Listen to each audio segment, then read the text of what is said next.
Now it's time to make a Mongolian soup, Guriltai Shul. सबसे पहले हम use कर रहे हैं टोफू क्योंकि आज हम मीट नहीं यूज करना चाहते. Now if we talk about meats, there are a lot of meats that are used in Mongolia और बहुत सारे मीट्स जो हम खाते हैं और बहुत सारे अनयूजुअल मीट्स भी वहाँ पे होते हैं, जैसे yak meat, sheep meat, horse meat, which is commonly found in most restaurants in Mongolia. Root vegetables का बहुत चलन है because root vegetables are sturdy, वो कहीं पे भी उग जाती हैं, इसलिए onions, potatoes बहुत खाए जाते हैं मंगोलिया में. इस सूप में टर्निप भी पड़ता है, बहुत सारी रूट वेजिटेबल्स पड़ती हैं. यहाँ पर एक क्लियर रशियन इन्फ्लुएंस दिखता है. रशिया में बहुत रूट वेजिटेबल के सूप्स बनाए जाते हैं, whether it's the beetroot borscht or the regular Russian broths which use a lot of root vegetables. So here you see a lot of Russian influence in soups. Some people say that soup making has also come from China northward into Mongolia. I think it's more Russia, but then it's still up for debate. तेल गरम, गरम तेल में प्याज, प्याज के साथ में आलू. Nice. Let's add some salt, some more root vegetables, some radish, some carrots. Let's dunk that in. Lovely. Now we shall add some stock or water.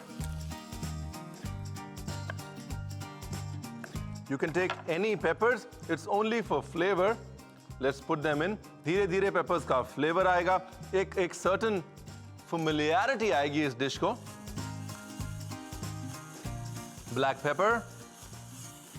देखिए जब भी आप कोई नई डिश बनाएं, हर स्टेप फॉलो करें, लेकिन सीजनिंग अपने हिसाब से करें. कि अगर आपको लगता है कि नहीं मुझे मिर्च ज़्यादा खानी है, ब्लैक पेपर ज़्यादा खाना है, तो ब्लैक पेपर ज़्यादा डालिए. हाँ, स्टेप्स फॉलो कीजिए ताकि आपको ये समझ में आए कि गलती कहाँ हुई. नहीं तो अगर आप नमक मिर्च भी रेसिपी के हिसाब से डालेंगे तो आपके हिसाब से बैठेगा नहीं, आपको पसंद नहीं आएगा और आप कहेंगे कि रणवीर तुमने बताया नहीं. प्रोटीन में हमारे पास टोफू है. You know what, when I started this recipe, मैं बहुत टेंटेटिव था. मैं सोच रहा था कि पानी है, स्टॉक है, सब्जियां हैं, नमक है, क्या बनेगा. लेकिन when I taste it, इसकी जो शार्पनेस है वो है मूली से. Radish is giving it a nice sharpness. Carrots are giving it the sweetness. Onion is giving it the sweetness. और जो effervescence है, it's that of a perfectly balanced soup. Now we will add some noodles. soup के अंदर डाल देते हैं. So in Guriltai Shul, you would actually take the dough, roll it thin, cut it into strips and put it. Lovely. Here go the noodles.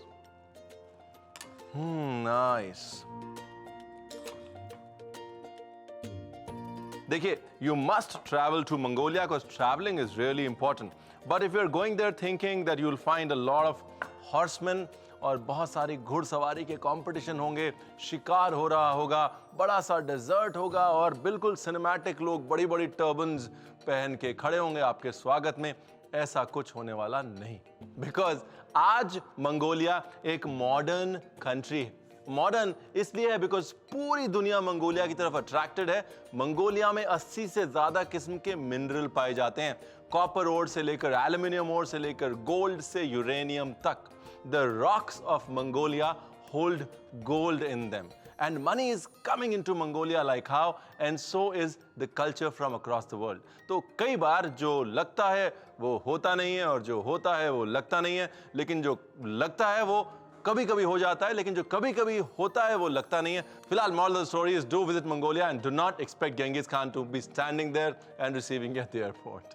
इस soup की जो classical garnish है वो है दही, लेकिन दही के साथ में हम देंगे एक ट्विस्ट. हम इसमें डालेंगे गाउडा चीज. Let's put it in. It will melt into the cheese. और गार्निश कर देते हैं अपने सूप की with some beaten yogurt. Now, a lot of places in Mongolia use beaten yogurt as a common garnish. Cream का इस्तेमाल बिल्कुल नहीं होता और हमको भी ये सीख लेनी चाहिए that every time we are garnishing soups, gravies, use beaten yogurt because it is 5 times less fat and yet the same lactic flavor that we're looking for. Here goes the soup. Garnish के लिए डालते हैं धनिया and lemon. Some bird's eye chilies. Sorry Mongolia, the Indian in me doesn't just seem to give up.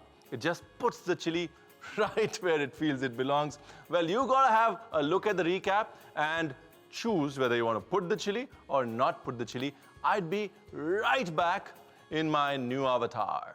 गुरिल ताई शुल बनाने की विधि। Tofu को strips में काटकर सारी सब्जियों को स्लाइस कर लें। स्टॉक पॉट में तेल गरम करके डालें स्लाइस्ड आलू, प्याज, गाजर, मूली और सौटे करें। फिर डालें वेजिटेबल स्टॉक, स्लाइस्ड लाल मिर्च, काली मिर्च, टोफू, फ्लैट नूडल्स और सूप में उबाल आने तक पकाएं। सूप को बोल में पोर करके डालें स्लाइस्ड गूडा चीज और दही, हरी धनिया, नींबू के वेजेस और बर्ड्स आई चिली से गुरिल ताई शुल को गार्निश करें। गुरिल ताई शुल तैयार है।